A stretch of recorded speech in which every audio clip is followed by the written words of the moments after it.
Magandang gabi po sa inyong lahat. Tunay na pinasisimulan natin ang panahon ng Kwaresma sa pamamagitan ng Miyerkules ng Abo. Tunay ding napatunayan natin na makapangyarihan ang Abo sa ating buhay. Bakit po makapangyarihan? Abay mantakin ninyo, hindi naman linggo, puno ang simbahan. No? Abay mantakin ninyo, tanging abo lamang pala ang siyang pwede makapagpadala sa mga taong magsimba kahit hindi linggo. Parang may natamaan na. Pero isang pakiusap bago ko simulan yung aking homily. Sana po yung ganitong kadaming tao manatili hanggang sa finish line. Batay po kasi sa karanasan, 13 years na akong pari, punong-puno ang simbahan pag Ash Wednesday. Pero habang papalapit sa mga pinakamahalagang araw, pakaunti ng pakaunti ang mga tao. Kaya alam ninyo, yung pong Easter Vigil na tinatawag, no? Yung Monday, Thursday, yung Good Friday, yung Easter Sunday, kami-kami na lang. Wala nang mga tao kung kailan dapat na tayo nagdiriwang. Kaya tunay na isang biyaya ng Diyos na tayo ay magtipon-tipon ngayong araw na ito upang pasimula ng paglalakbay sa panahon ng Kwaresma. Habang naghahanda ako sa aking homily, isang kwento yung aking nabasa. Ito po ay tungkol sa isang parish priest na humingi ng tulong sa kanyang lay minister upang magpahid ng abo sa pagdiriwang niya ng misa sa isang barangay. Pero sabi ng lay minister, pero Father, nakalimutan ko po yung sinasabi. Ano nga po uli ang sinasabi kapag papahira na po ng abo sa noo? Sabi niya, madali lang yan. Ang sabihin mo, remember, you are dust, and unto dust you will return. Yeah. Pero nung akma na po, no, na magsisimula na po yung pagpapahid ng abo, sabi ng lay minister, Father, nakalimutan ko po. Ano na nga po uli yung sasabihin? Sabi ng parish priest, ikaw naman. Sige, yung mas maikli na lang ang sasabihin mo. Repent and believe in the gospel. Maikli na yan. Pero alam niyo, nung pong umabot na po sa pagpapahid ng abo, nakalimutan po uli ng lay minister. Ang sabi po ng lay minister, Father, ano na nga po uli yung sasabihin? Sabi ng parish priest, nakalimot ka na naman.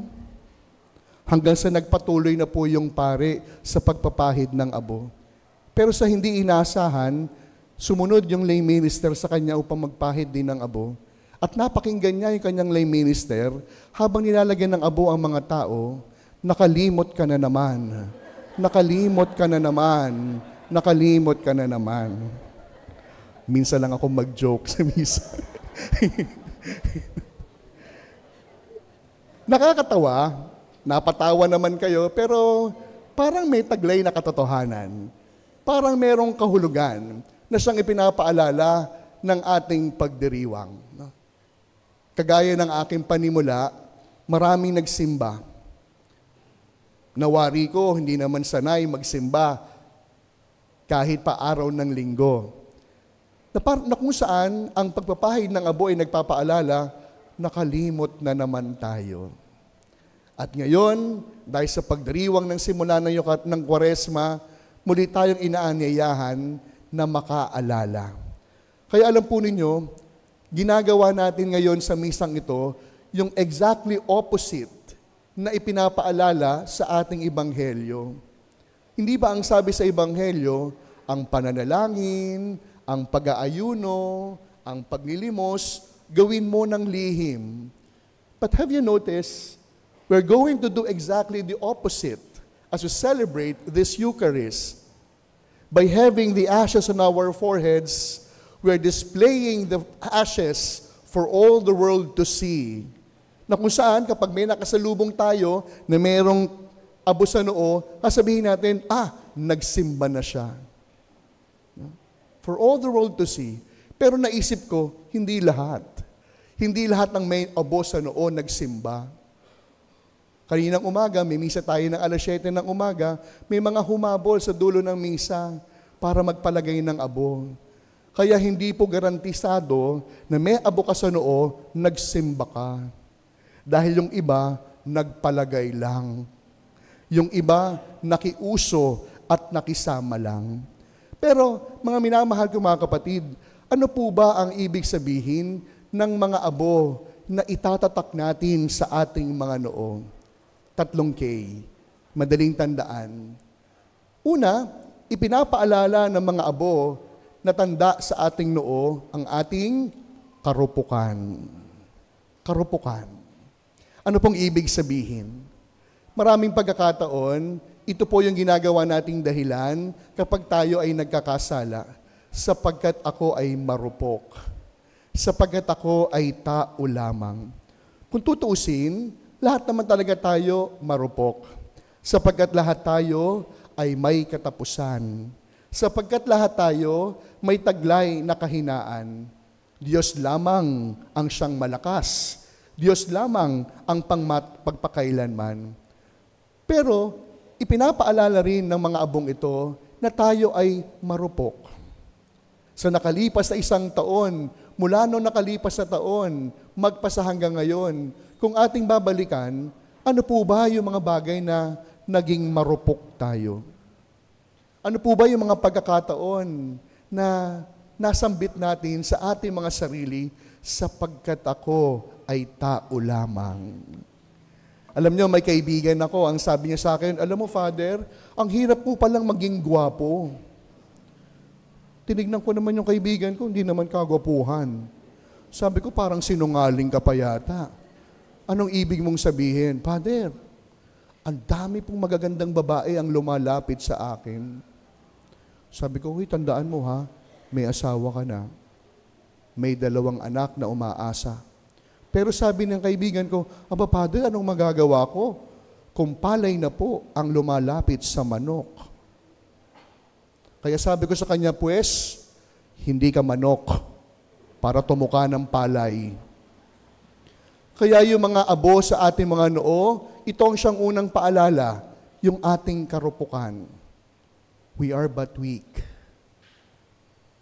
Pangalawa, ipinapaalala ng tanda ng mga abo sa ating noo, hindi lamang yung ating karupukan, kundi ipinapaalala ng tandang ito, yung pangalawang K, yung ating kahihiyan. Kahihiyan. Kahihiyan sapagkat dinungisan ng ating karupukan ang ganda ng ating pagiging anak ng Diyos. Dinungisan ng kasalanan yung ating pagpili sa masama at talikuran ang mabuti. Sabi po ni St. Paul VI, the greatest sin in the world is not murder. The greatest sin in the world is not even adultery or theft. But the greatest sin in the world is when we have lost our sense of sin. Hindi ba gano'n naman? Wala na tayong pandama sa kasalanan, kaya hindi na tayo nahihiya. May mga tao, they even became so creative when it comes to lying. Bakit? Aba, kahit yung pagsisinungaling, nilalagyan nila ng kulay. Sasabihin nila, okay lang yan? White lies naman. But my dear friends, there is no such thing as white lies. Lying is lying, and lying is bad. Yung iba, sasabihin nila, okay lang namang ginagawa ko to. Marami namang kami. Meron po akong isang sakristan, hindi naman dito. Sinabihan ko siya, sabi ng teacher mo, may bagsak ka. Inaasahan ko, sabi niya sa akin, opo, Father, sorry po, mag-aaral po ako. Sabi ng sakristan ko, okay lang yung Father, marami naman po kaming bagsak. Parang wala na tayong kahihiyan. Parang hindi na tayo marunong mahiya doon sa kasalanan. Kaya yung tanda po ng abo sa ating mga noo, hindi dahil tayo ang pinakamababait. Hindi dahil tayo ang pinakamabubuti. Ang tanda ng krus na abo sa ating noo ay tanda ng ating karupukan, ay tanda ng ating sariling kahihiyan.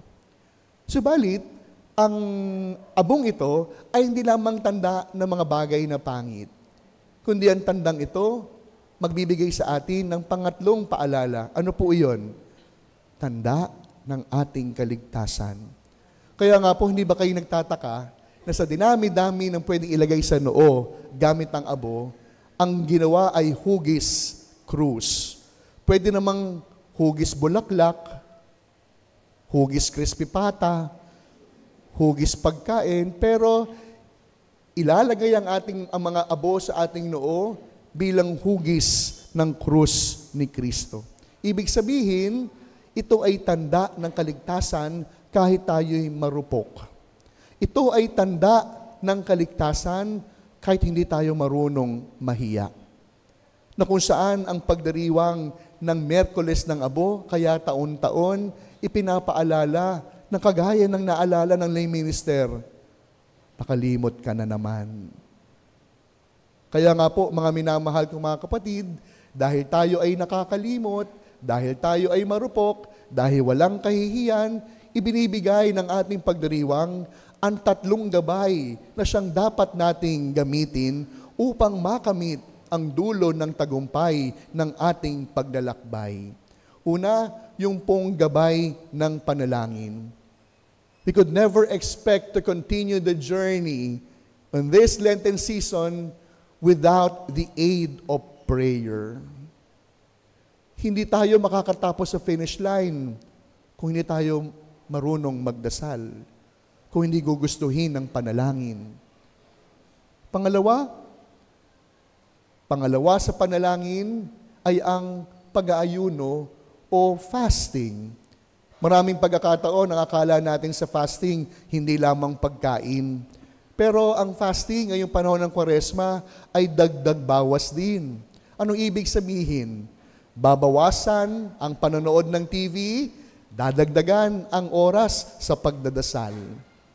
Babawasan ang pag-inom ng soft drinks, nang sa gayon, magiging dadagdagan yung pagiging malusog.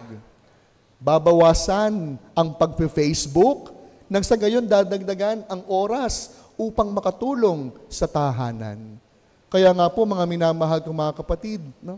Ito po yung pangalawang gabay na dapat po nating gamitin. Ang pagkamatay sa sarili, ang paghindi sa magagandang bagay upang ating matanggap si Jesus lang sa buhay ay sapat na. At ang pangatlong gabay, una sa panalangin, pangalawa sa pag-aayuno, ang pangatlo, pagkakawang gawa. Alam nyo, mamaya pagkatapos ng misa, mamamahagi po tayo ng lata ng malasakit ni Inang Peña.